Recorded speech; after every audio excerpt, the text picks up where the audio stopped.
پاکستان میں پارٹیشن کے بعد یہاں جو ڈویژن تھا آف ٹیریٹریز وہ یہ تھا کہ جی جب کوئی فلم بنتی تھی تو ڈسٹریبیوٹرز کو انوائٹ کیا جاتا تھا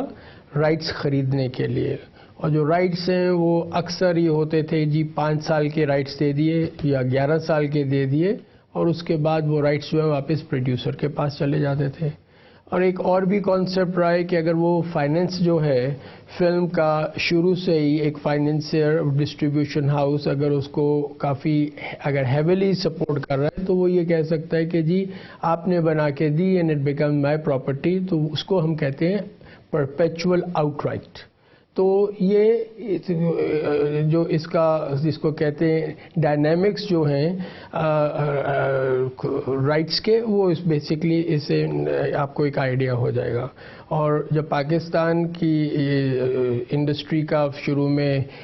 بنیادی ٹائم میں یہ ہوتا تھا کہ جی جو رائٹس تھے وہ پروڈیوسر ایسٹ پاکستان کی ٹیریٹری کے لیے دیا کرتا تھا، ساتھ میں Sindh Balochistan was territory number 2، اور تھرڈ جو تھی وہ تھی Punjab and north west frontier province. اور اکثر و بیشتر یہ الگ الگ ڈسٹریبیوٹرز جو ہیں ان ٹیریٹریز کو لے لیتے تھے۔ کبھی کمبینیشن یہ بھی ہوتا تھا کہ جی سندھ بلوچستان اور یہ نارتھ ویسٹ فرنٹیئر ان پنجاب کسی ایک جنے نے لے لی، اور ایسٹ پاکستان چونکہ ٹوٹلی بہت دور تھا تو وہاں پہ ان کی پہنچ نہیں ہوتی تھی، تو وہاں کا کوئی اور لوکل ڈسٹریبیوٹر لے لیا کرتا تھا۔ تو بیسکلی 3 ٹیریٹریز ہوا کرتی تھی۔ پھر 71 کے بعد تو پھر وہ 2 ٹیریٹریز رہ گئی۔ اکثر و بیشتر اس میں ہے کہ جی یا اس کی فائنینسنگ ایک کانسیپٹ آیا، اور اس کے اوپر جو پروڈیوسر ہے اس نے اپنا اس کو ایک مارکیٹیبل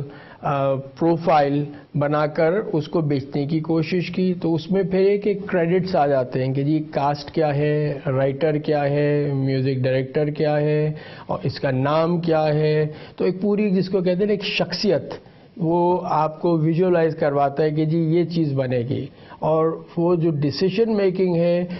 ڈسٹریبیوٹر کی وہ یہ ہو سکتی ہے کہ جی وہ اس ٹائم پر اس کو فائنینس کر لے، یا اگر وہ لگے کسی کو کہ جی پتہ نہیں کیا بنے گی، کیسی بنے گی، تو اس صورت میں جب وہ فلم مکمل ہو جائے اس وقت جو ہے وہ ڈسٹریبیوٹرز کو انوائٹ کیا جا سکتا ہے اور بتایا جا سکتا ہے کہ جی یہ آپ فلم دیکھیں اور آپ اس کے سمجھتے ہیں تو ہم سے آپ اس کو سائن کریں اور اس کو آپ ریلیز کریں۔ تو جو ڈسٹریبیوٹرز ہیں اگر اس نے آؤٹ رائٹ نہیں خریدی تو اس کو جو کانسیپٹ ہے وہ ہے منیمم گارنٹی، وچ مینز کہ پراپرٹی پروڈیوسر کی ہے اور اس نے ڈسٹریبیوٹر کو کہا کہ جی آپ نے ایک certain minimum guarantee of money مجھے دے دی، اب اس کے بعد یہ ہے کہ آپ یہ پیسے اپنے منیمم گارنٹی کے جب پکچر لگے گی آپ ریکور کریں گے، اس کے اوپر جو آپ کی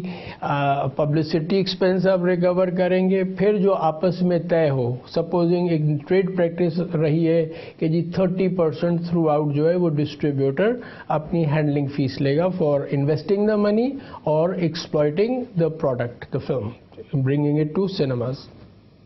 تو اس صورت میں اس کے بعد وہ 30% بھی چارج ہوگا،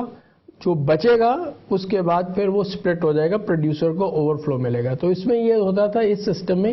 ایک انسینٹیو ہوتا تھا جینیون پروڈیوسر کو کہ اگر میں اچھی چیز بناؤں گا تو میں بعد میں بھی اسے بینیفٹ کروں گا۔ آن دی ادر ہینڈ اگر فلمیں جو آؤٹ رائٹ بک جاتی تھی شروع سے تو اس میں ایک ٹیمپٹیشن پروڈیوسرز کو یہ بھی ہوتا تھا کہ جی ہم نے تو اتنے پیسے میں بیچ دی، ہمیں تو پیسے ملنے ہی ملنے ہیں، اس میں سے جتنے پیسے ہم بچا سکتے ہیں، تو وہ کئی دفعہ کچھ لوگ کمپرومائز کر جاتے تھے۔ تو اس کو پھر کئی دفعہ وہ ہمارے انڈسٹری میں فلم انڈسٹری میں لوگ کہتے ہیں کہ اس نے تو فلم لپیٹ کر دے دی، because that is basically dishonesty. تو بیسکلی یہ this is how it goes. Cinema جو پروڈیوسر ہے وہ فائنل پرنٹس ڈسٹریبیوٹر کو دے گا before the release date. Distributor جو ہے وہ ایک اندازہ لگائے گا کہ ریلیز کرنے کا ٹائم سوٹیبل کیا ہے. پاکستان میں رمضان بھی آتی ہے, پاکستان میں محرم بھی آتا ہے, اور بہت سے تہوار ہیں اس کو وہ اوائڈ کرتے ہیں. پھر کچھ تہوار ہیں جس پہ ایکسٹرا بزنس ملتا ہے, مثلا 14 اگست کو ڈسٹریبیوٹرز کی خواہش ہوتی ہے کہ فلم لگائی جائے, ونٹر ہالیڈیز میں لگائی جائے. عید پہ تو خصوصی